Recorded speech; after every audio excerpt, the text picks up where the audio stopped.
This genius mage was destroyed by his own brother. After finishing the chapter, the reader could only think one thing. It was pathetic, a monster talent capable of changing the entire world, reduced to a broken shell because of jealousy, and in the end, killed by his own family. Even after his death, every crime was pinned onto him. His name was cursed by the entire empire, while the real villain lived peacefully at the top. Not a single member of his family cried for him. That alone said everything. The reader tried to brush it off. After all, it was only a side character story. But the frustration refused to disappear. How could someone ruin their own little brother's life just for power? Still emotionally drained from the revenge arc, the reader closed the book and set a 10-minute alarm. He only wanted a short nap to clear his head before reading the next chapter. But when he opened his eyes again, everything was dark, completely dark. At first, he thought he overslept, but something felt wrong immediately. He couldn't see anything, not even his own hands. Panic slowly crept in as he touched the ground beneath him. Stone, cold, rough stone. His bed was gone. Then, clank, a metallic sound echoed through the darkness. The moment he moved his leg, chains rattled around his ankle. His blood instantly ran cold. Someone had chained him up. He forced himself to stay calm. No screaming, no panicking. First, understand the situation. The chains weren't tight enough to cut circulation, which meant whoever locked him up wanted him alive, at least for now. Then suddenly, voices. A line of light appeared in the darkness before the door slowly opened. The sudden brightness burned his eyes, and a gentle voice echoed through the room. "How are you feeling?" A man stepped inside. The reader immediately tried to ask for help, but the words that came out of his mouth weren't his own. Brother. His mind froze. Brother? He didn't have a brother. But before he could process it, his body continued speaking on its own. "I'm sorry. I was wrong. I won't do it again." Fear, desperation, terror. Those emotions weren't his. It felt like someone else's memories were leaking directly into his mind. Then the man frowned slightly. Luca. The moment he heard that name, everything clicked. Luca, the side character from the novel. The same genius mage destroyed by his older brother. The same boy poisoned for years under the excuse of medicine. The same boy who eventually died before ever reaching adulthood. A horrible realization crashed into his mind. He wasn't looking at a kidnapping situation anymore. He had reincarnated inside the novel, and worst of all, he became the doomed side character himself. His breathing turned uneven as the man continued talking softly. Apparently, Luca's condition had worsened recently. The medicine wasn't working anymore, so they increased the dosage. The reader almost laughed from disbelief. Medicine? There was no illness. Luca was perfectly healthy. The so-called medicine was actually poison designed to destroy his magic talent. In this world, magical power determined inheritance. The strongest mage became the head of the family, and Luca's older brother could never accept that reality, because Luca was a true monster. While ordinary children awakened magic around 6 years old, Luca was already using advanced magic at age 3. Everyone knew he would become the greatest mage in the family's history, so his brother decided to erase him before that could happen. Little by little, bottle after bottle, year after year, he destroyed Luca's body using poison while pretending to save him. And now, the brother held a new crystal bottle directly in front of Luca's face. Black liquid swirled inside with an eerie blue glow. A stronger dose, enough to possibly kill him immediately. One of the servants panicked. "Sir, young master!" But the brother silenced him instantly. Soon everyone left the room. Only the two of them remained inside the underground prison. Then the older brother smiled warmly. "You won't die, trust me. This is all for your own good." The reader's fingernails dug into his palms. This monster truly believed Luca's life meant nothing. Fear exploded through his body like a collapsing dam. His breathing became unstable, his vision blurred, and then a bright white light suddenly appeared before his eyes. Ding! Our guy wakes up no longer in his own world, but in the body of Lucas Ascanian, the official candidate for the title of the most unfortunate victim of an aristocratic family. And as if that wasn't enough, a system window with a survival quest pops up in front of my eyes. The situation is disgusting, to put it mildly. In front of him is a bottle of poison, and next to him stands his brother, the same guy who smiles like a saint but behaves like a demon with a degree in psychology.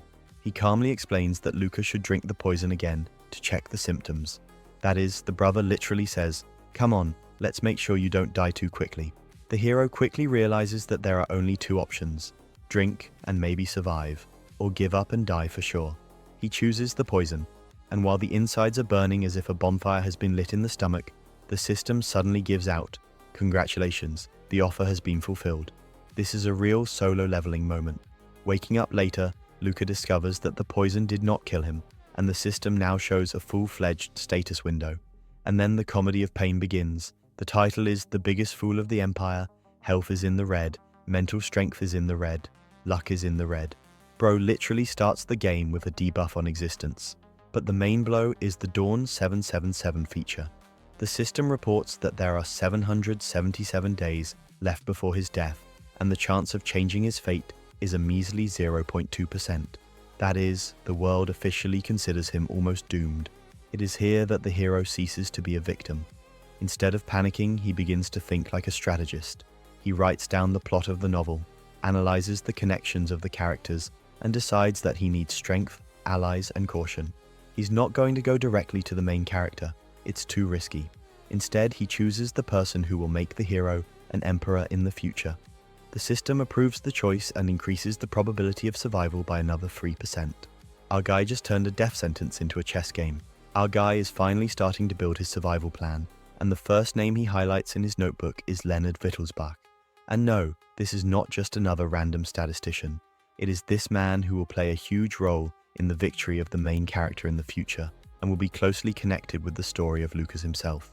Moreover, it is he who will later create a core booster from the very poison that Brother slowly uses to kill our hero. Bro has literally found a potential goldmine. However, to get to the right ingredients and knowledge, he will first have to establish contacts at school. And there's a little problem with that. The whole country considers him the local equivalent of the dark cultist. When Luca leaves the room and starts exploring the mansion, a real miracle happens. All conversations are instantly silenced. The servants fall silent as quickly as if someone has pressed the pause button. And then our guy finally understands the scale of the disaster.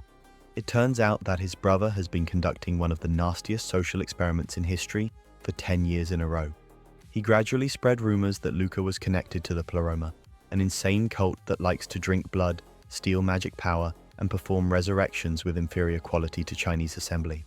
That's not even the scariest part. This psycho was also playing the role of a caring brother. That is, during the day he defends Luke in front of people, and at night he creates new rumors against him. Bro literally staged a 10-year information war against his own younger brother, and the worst part is that everyone believed it. My father believed me, the servants believed him, the whole empire believed it, even Luca himself believed it. But our hero looks at the situation quite differently. Instead of depression, he thinks, so what? The more they avoid him, the less they will interfere. The logic is ironclad. After wandering for a long time, he gets to the library, where the system suddenly throws up a new quest. Now he is being offered to turn knowledge into a real skill, and that's where the real hamster student mode begins. Luca starts sorting through the books one by one.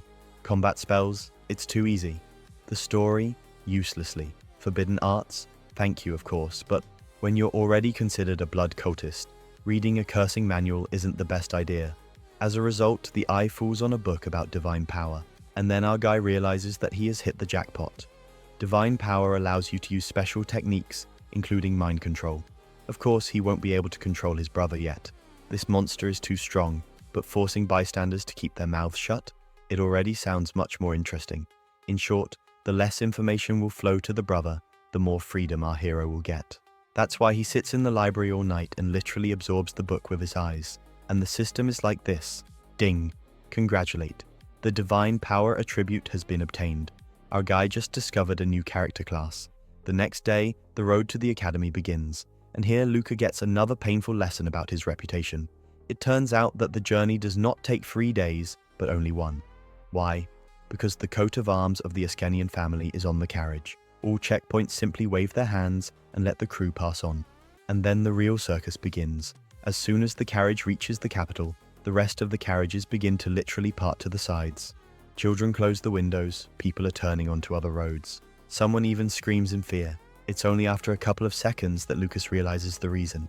They are not making way for the Askenian family. They make way for him, because according to others, there is a potential maniac cultist sitting inside the carriage right now, who can start a resurrection ritual in the middle of the street at any moment. Realizing this, our guy just starts laughing, not because it's fun, but because the level of absurdity has already broken through the ceiling. But instead of getting upset, he makes a mental note. Someday he will switch places with his brother, and then he will see how this holy actor will feel in the place of the universal outcast. On the way, the system issues a notification again. It turns out that the study of divine power counted as part of the quest. The statistics have increased slightly, literally by a fraction of a percent, so little that an ordinary person wouldn't even notice the difference. But for Lucas, every bit of strength is important right now. Finally, the carriage arrives at the academy, and then our hero notices a new problem: his hair. Over the years of isolation, they have turned into some kind of nest of wax, strands, and life mistakes. If he's going to make allies, then first he needs to at least stop looking like the main suspect in a child abduction case. All that remains is to find a hairdresser. However, there is a problem. Everyone around him still shies away from him like a walking plague. But our guy isn't going to live like old Luke anymore. Therefore, when he notices a student who is trying to escape unnoticed into an alley, he immediately catches up with him and grabs his shoulder. The poor guy almost gets a heart attack, and Lucas smiles the friendliest smile he can and says, "I'm sorry, I need to ask you something," and judging by the student's reaction, he is already mentally writing a will.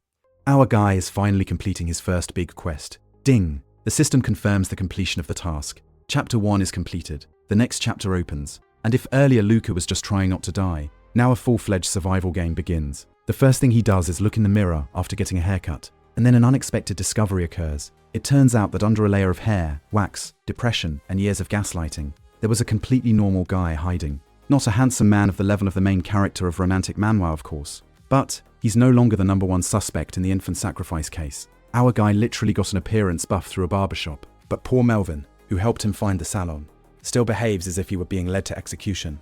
Every question Lucas asks causes him to have a new panic attack. When Luca asks his name, he reacts as if he's about to be interrogated using forbidden magic. At some point, our hero even begins to feel like a school bully. However, not for long, because watching Melvin try to stay as far away as possible is still a bit funny. After reaching the dorm, Luca finally unpacks his things: books, clothes, educational supplies, and a box of medicine. That's the medicine. That is, by poison. Next to it is a letter from my beloved brother, and that's where the real hypocrisy masterclass begins. The letter literally consists of, "I was so worried about you. I'm so sorry. I almost killed you by accident. Take care of your health. May God protect you. With love, your brother." Bro has been poisoning a man for 10 years in a row and then writes a postcard like a caring mom. Even the film industry has not seen such a level of acting. But one line catches Lucas especially strongly. "I'm sure you know what needs to be prioritized." Yes, he knows now. That's why the medicine box is locked up.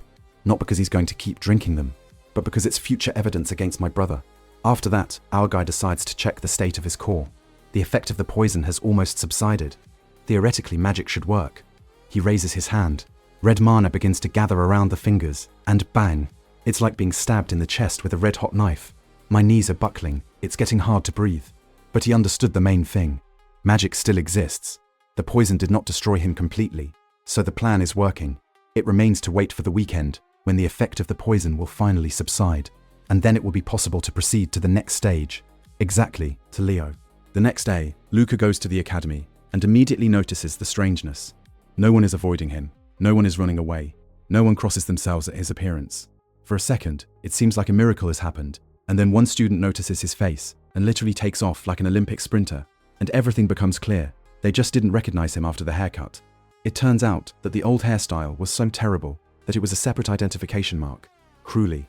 On the way, Luca remembers the main problem: Leonard Wittelsbach, the guy he wants to make an ally of, and the guy who can't stand him. And the reasons are quite funny. Once upon a time, Leo admired Luca. He saw his talent. I saw the potential. But then the rumors started. The strangeness began. Luca began to shut down. He stopped showing his abilities. And as a result, in Leo's eyes, he turned into a man who simply threw his talent in the trash. Therefore, Leo's attitude now looks something like this. You disappoint me. Not hate, not fear, just a huge disappointment. And this can already be fixed. When Luca enters the classroom, the noise immediately subsides. 100 eyes immediately turn in his direction. That's when the voice is heard. Look at that.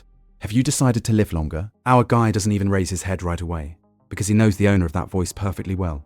Leo, the golden boy of the academy, excellent student, a favorite of the teachers, genius, pretty boy, the owner of maximum social skills.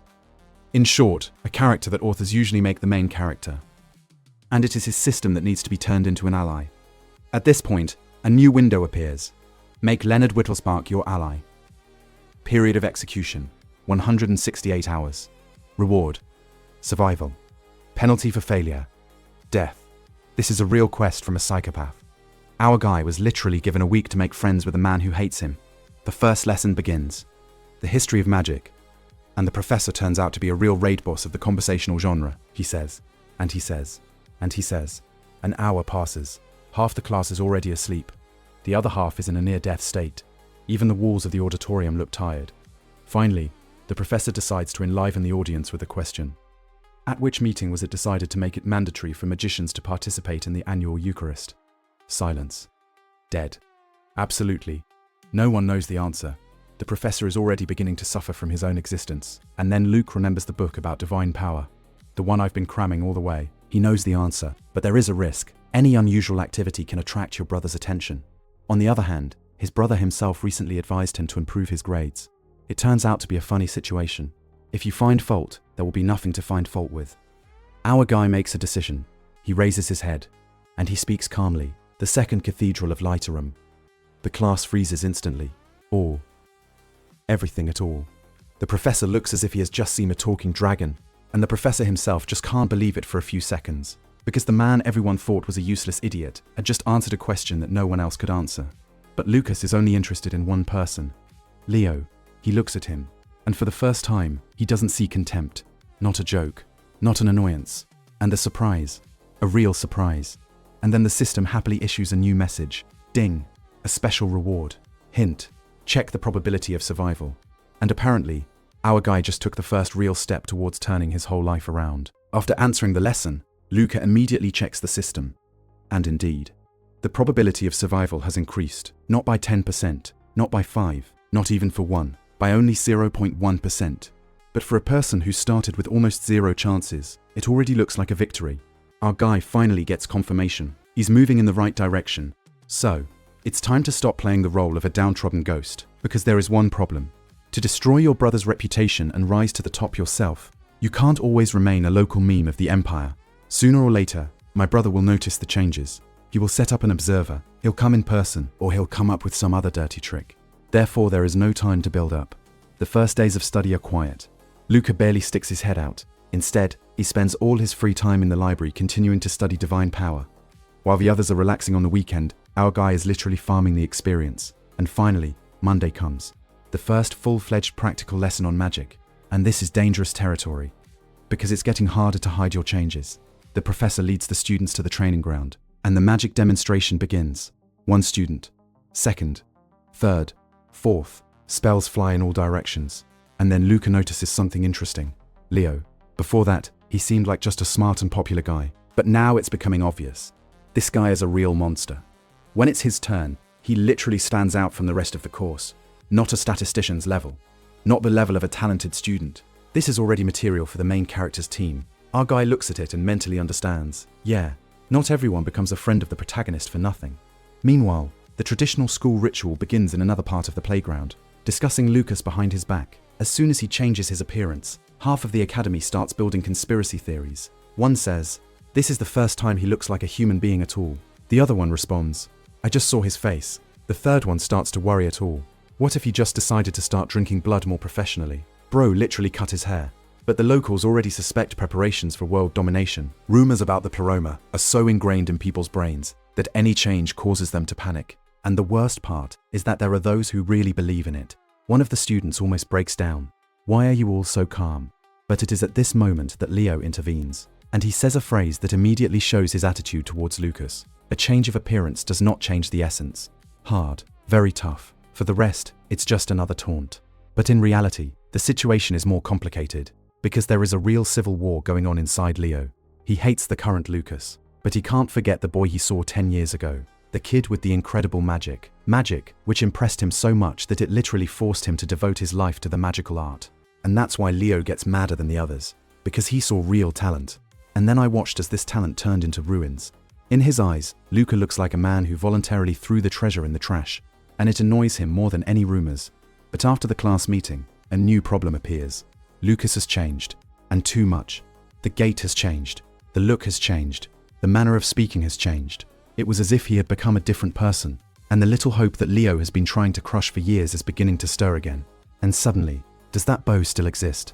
What if he comes back? Leo himself tries to push these thoughts away, but it turns out badly.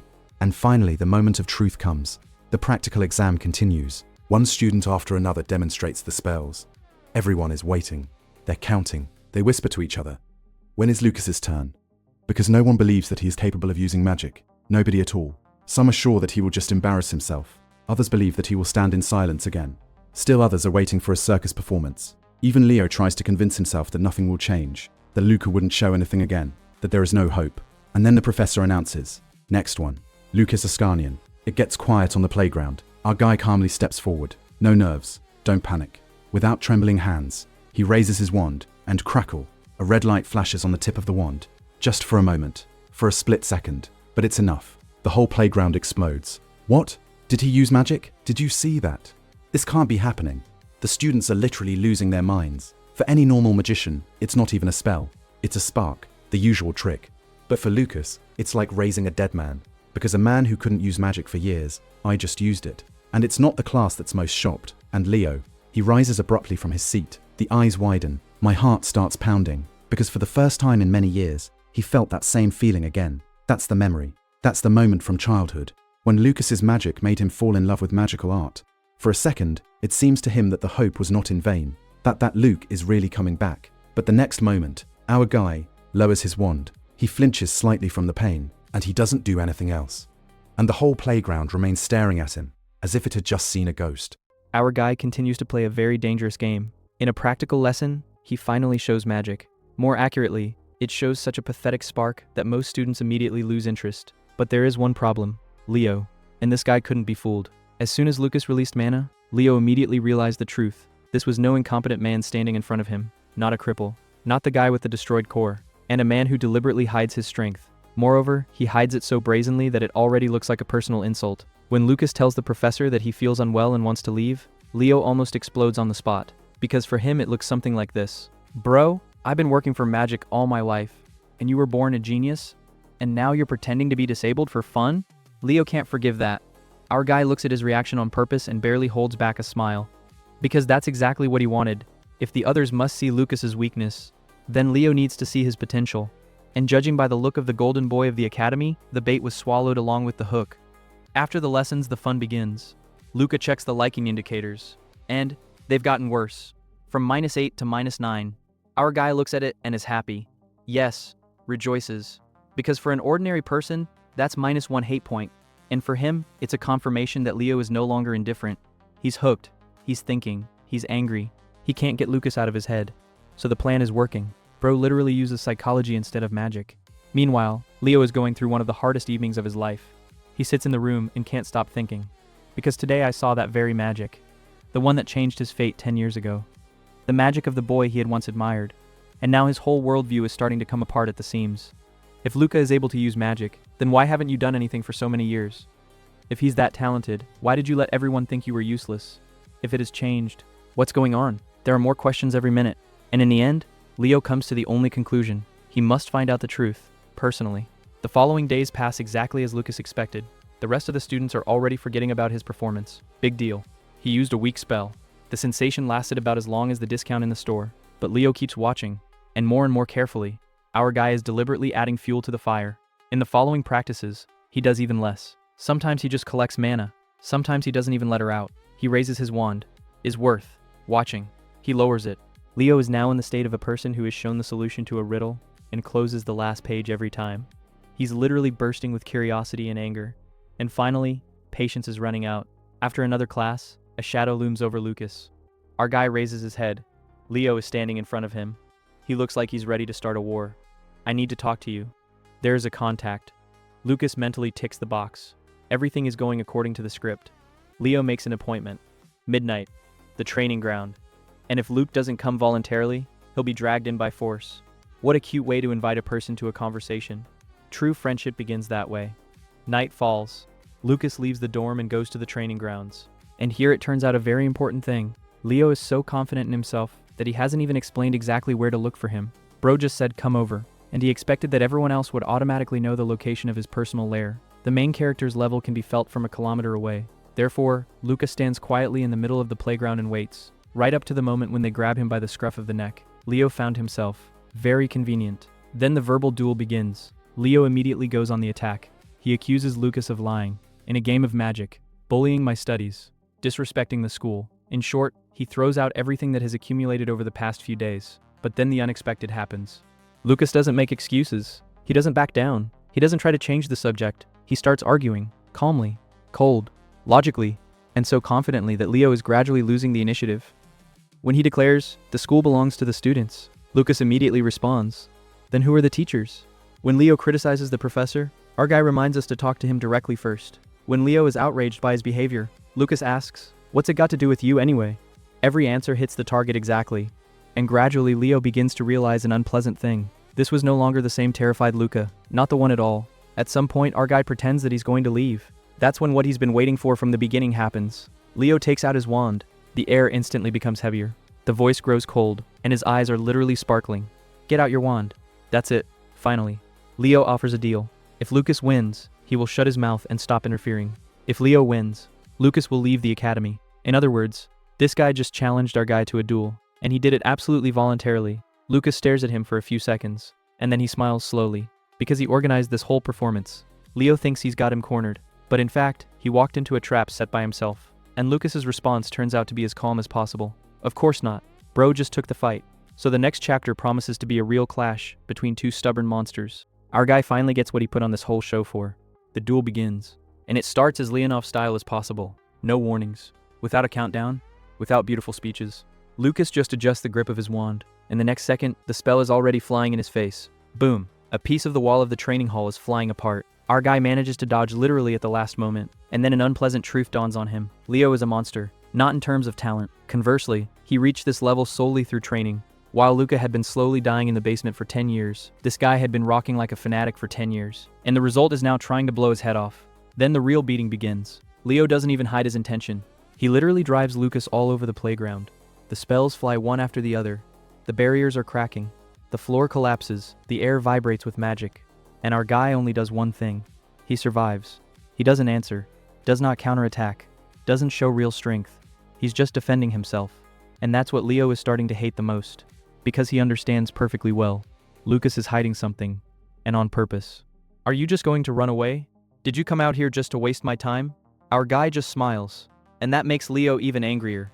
Because the longer the fight lasts, the more obvious it becomes. Lucas doesn't lose. He's waiting for something. And finally the right moment comes. Leo decides to end the performance. The wand is lowered. The earth trembles. Magical vines are bursting out from all sides. They grab Lucas's sleeve. They reach for the wand. They block the escape routes. And at the same time, the final attack appears. A real finishing blow. A typical moment from Manhwa, where the hero usually says, "Damn it, I lost.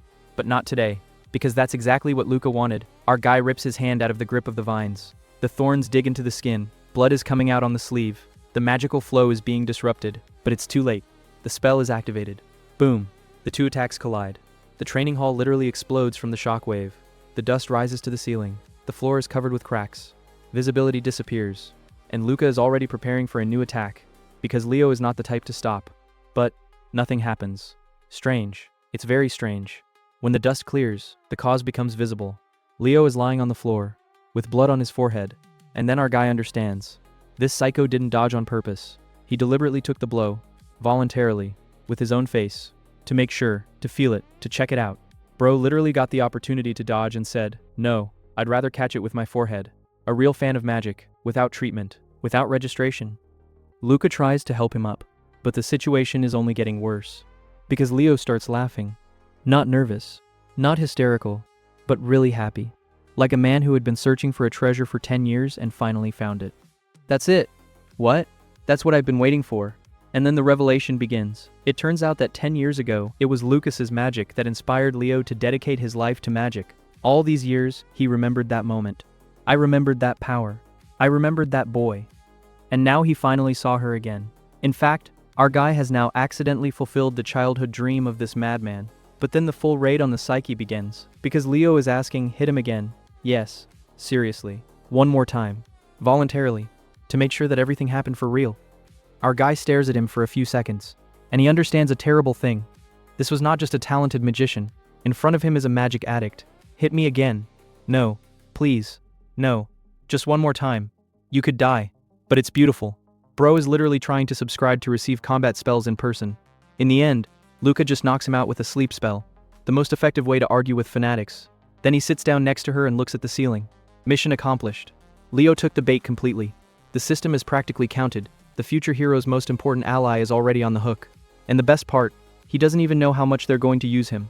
Luca looks at Leo sleeping peacefully and smiles to himself. Because right now, this guy looks happier than he has in the last 10 years. And our hero is already making plans for his future. In short, Leo thinks he's finally found a friend. Lucas believes that he has finally found a very useful tool. The beginning of a wonderful friendship, or very high-quality exploitation of human resources. Leo wakes up in the morning. For a few seconds, he tries to figure out if yesterday's fight was a dream. Then he sees Lucas, and he understands. No, everything is real. The magic was real. The duel was real. No. So the rumors about Pleroma are a lie. That's a lie. Can you use magic? I can. And all these years he could? He could.